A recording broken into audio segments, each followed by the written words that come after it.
You gonna grill me? Yeah, no, I've heard about you guys. I'm terrified. That interviewer, who terrified President Bill Clinton, And you're from Missouri, right? Right. was an 11-year-old boy. It all began with the letter to Bill Clinton asking for an interview. That's Kevin Nazemi back in 1993 when he was just a sixth grader. He and his family were new to the United States, having immigrated from Iran for a better life, he says. When you came to the U.S., you spoke no English. I spoke no English. And that means, as his teacher said at the time, he didn't really know what the word impossible meant. And then try to give you some easier questions. Right? Because a child getting an interview with the President of the United States? I mean, come on. Questions will be, But that is exactly what Kevin and his friend Sam Bornhauser came up with. Kids in our 8, Columbia. For a class project that teamed up kids from the local TV station at the University of Missouri, KOMU, to make these reports. I sent off a letter to the White House, and I got a coloring book back. And so I decided to call the White House, and I still remember the number, 202-456-7150. He got through to a 23-year-old junior staffer named Dave Anderson. His tone was demanding. It never felt like, pretty please, can I get an interview with the president? It was much more, when can I get the interview with the president?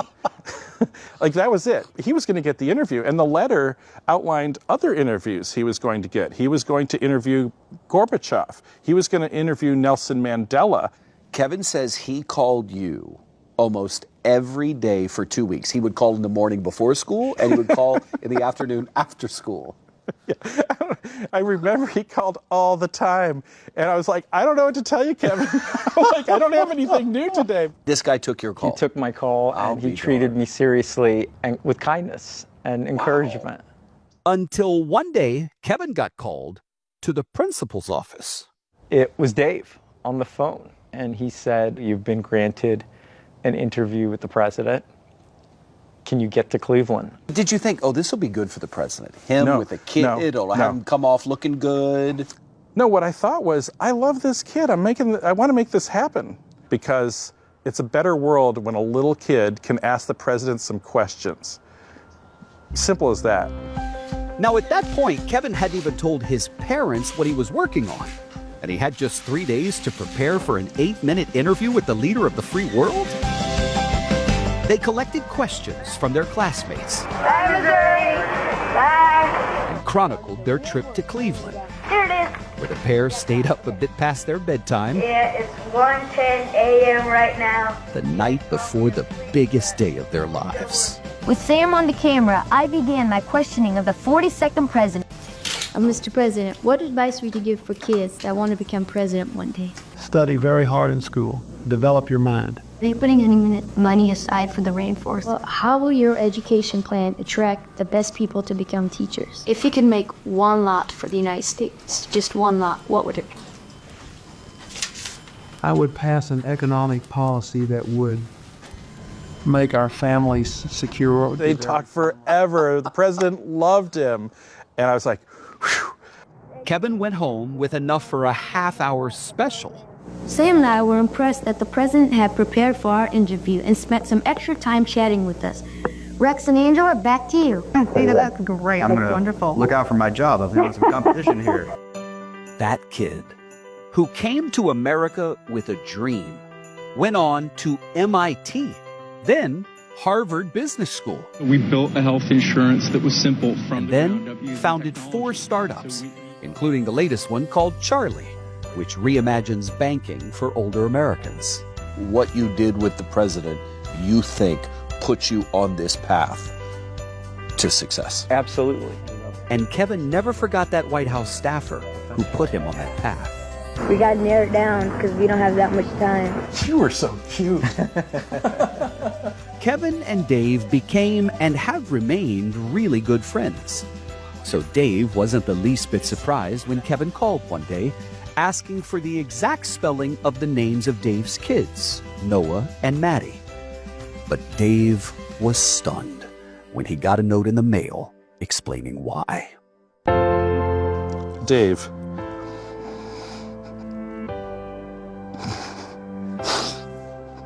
Many thanks for letting me take a swing in my field of dreams so many years ago. Your doing so opened up my mind and eyes to what is possible.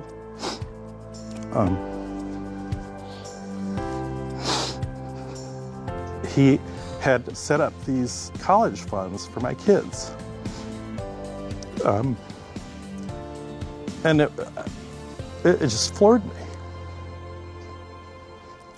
Still does. And as those college funds grew, so did Dave's kids. Noah's now a high school senior, but he and his sister have never had a chance to meet the man who believed in their futures. Hey, can I hug you? Just as their father had once believed in him. I can't tell you guys how nice it is to meet you. I've heard so much about you, how awesome you are. You know, obviously you've contributed to their future, and Noah has now decided where he's going to go to college. Fantastic. I'm going to Mississippi State. Congratulations. That's awesome. It's just like reassuring that like someone else out there that we hardly even know just like wanted to help us. Thank you. Thank you. It's my honor. What I've done is so small compared to what your dad's done for me. Thank you for the never-ending gift that started with me, but being passed on to so many others. You mean the world to me, and I still, to this day, ask myself, can I be as good as Dave was? Can I be as patient as Dave was? Would I pick up the phone? Would I give somebody who is pursuing their dream the space to explore that you gave me?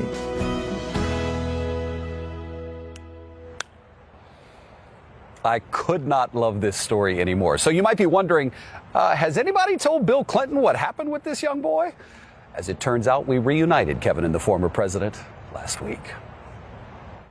Hi, Kevin. Hello, it's a pleasure to see you again, sir. Thank you. I'm glad to see you. I still remember when you came to interview me. I still remember when Dave Anderson said we should do it. And my staff looked like this, and I said, no, this is a good idea. Let's do this. The opportunity that you provided for me convinced me that you set really, really big goals and be persistent towards them. And certainly the generosity and the honesty in the experience of sitting down with you showcased for me traits that I've tried to carry forward in my professional and personal life. I have a very clear memory of the conversation we had before I met you about whether it was a good idea. And I said, if he's worked this hard, this is a good idea, and he'll give us a good interview. And, you know, I didn't always get the best press, so I knew at least I'd get a straight interview from you. Thank you for everything. I'm proud of you. Oh, you're too kind. We need more people like you. It's so kind of you. God bless Thank you. Thank you. Thank you. Oh, wow. There's so many layers to this story, David. It's not just Dave Anderson who gave this young man this opportunity because he was so persistent. There's the immigrant story aspect of this story. And kudos to President Clinton for treating the interview seriously. Yeah, he didn't patronize Kevin when he gave him those answers. And that all led to that moment where he funded Dave's kids' education. Beautiful. Yeah, it was a full circle moment. And I want to say in closing, here's to all the pests, all the people who they say you're demanding and you're persistent, you won't stop. Yeah. This is for you guys. Keep persisting, keep pushing, because this is the kind of stuff that can happen. That young immigrant boy has gone on to change a lot for people in their lives. And bravo to the opportunity of giving him the chance to dream big. And I love that he still remembers the White House number. I just dialed it. I just dialed it. Yeah, I dialed it. If you have a story idea, you can reach David and his team at deardavid@cbsnews.com or contact David directly on social media.